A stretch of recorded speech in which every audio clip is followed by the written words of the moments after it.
Three British girls searched carefully.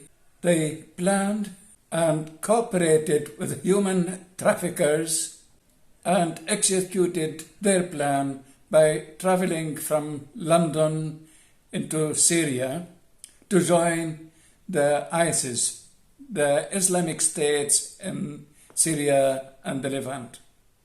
They have done that willingly, apparently maturely, at the age of 15. Shamima, what we are talking about, Shamima, was at the age of 15. Now, can you impose anything on a girl at the age of 15?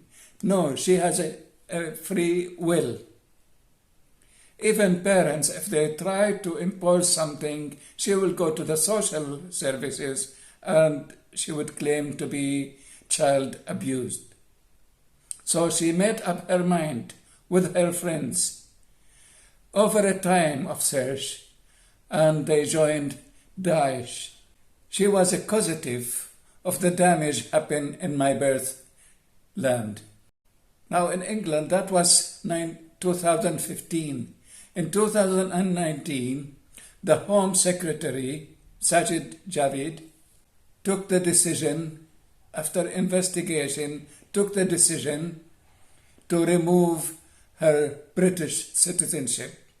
As she is dual citizen, she has a Bangladeshi citizenship, so she is not without citizenship. She will go back to her parents' land and citizenship. The question is, a big question, was Sajid Javid wise and accurate and right in his decision? They ask you with Daniel, apologetic, biblical issues, comparative, and more. And now to the question. This is what we will be discussing, and I would like your cooperation as well in the discussion as we go through the beginning of her story, and then we continue. You'll remember the story. She travelled to Syria at the age of 15 in 2015. She was born in the UK and lived here all her life, but her parents have Bangladeshi heritage.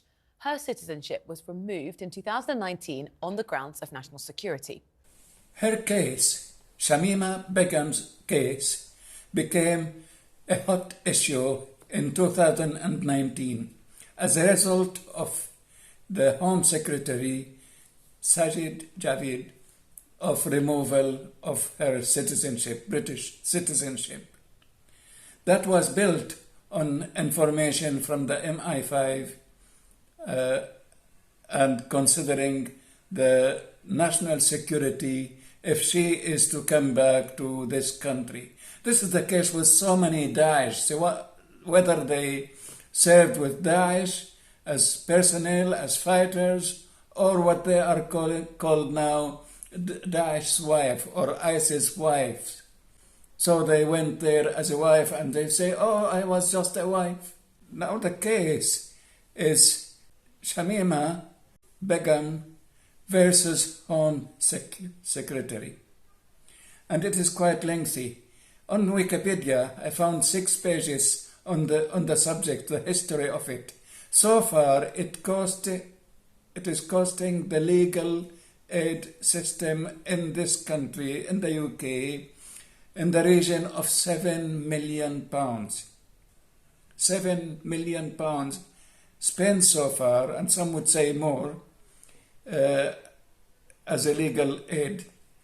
Here we have the Supreme Court of the United Kingdom lately on the 22nd, I believe, in this month. We are in February. Today we are 25th. Just a few days back, turned her appeal for leave to enter.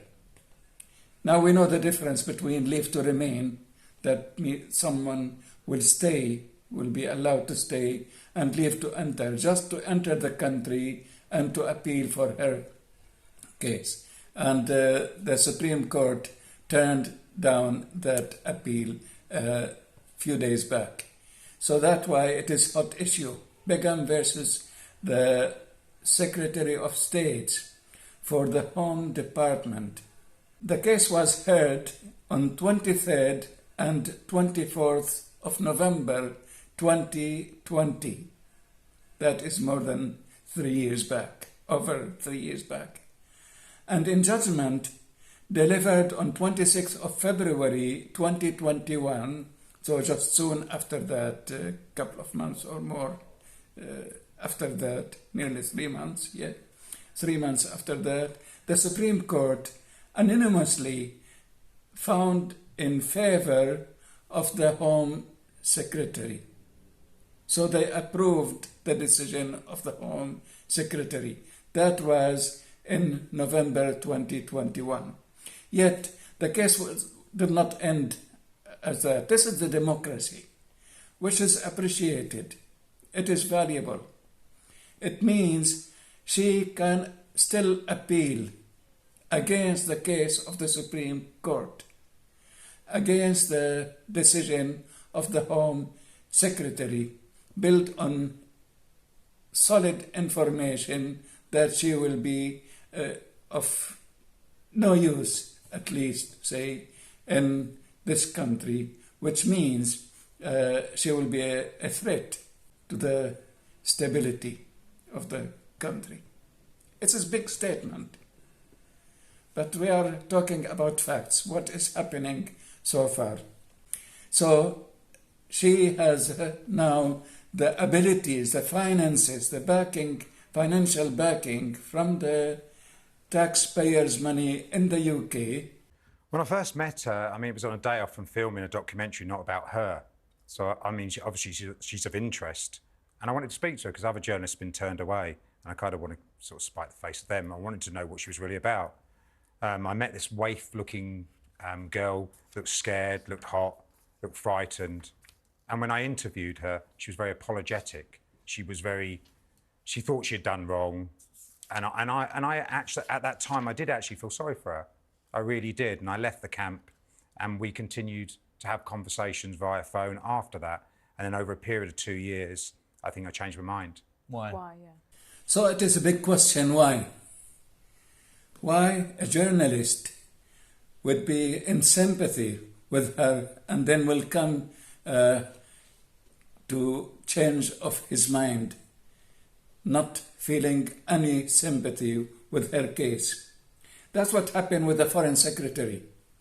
The Foreign Secretary, Jeremy Hunt, described the legal aid agency's decision to grant her legal aid as very uncomfortable, but said that the United Kingdom was a country that believes that people with limited means should have access to the resources of the state if they want to challenge the decision the state has made about them.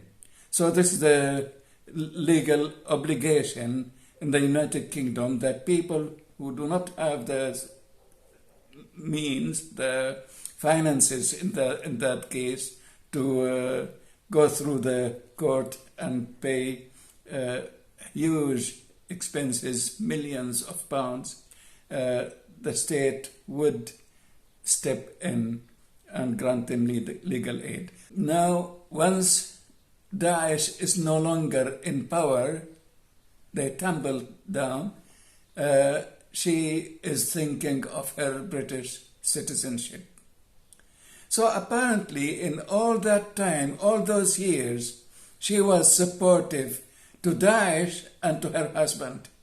So husband was found because of Daesh, not vice versa. She did not join Daesh after marriage. She married as someone who showed interest in Daesh, in ISIS or ISIL, so many initials now we have. Now the question, and I would like us to discuss it. I would be interested to hear other opinions as well. Let us take the comments and put our comments and comment on each other freely, intelligently and cautiously. And we will come to continue to see why in the coming episode. Thank you so much for listening, and thank you in advance for participating. May God bless you. May God bless us all. Thank you. Goodbye. I'm Daniel.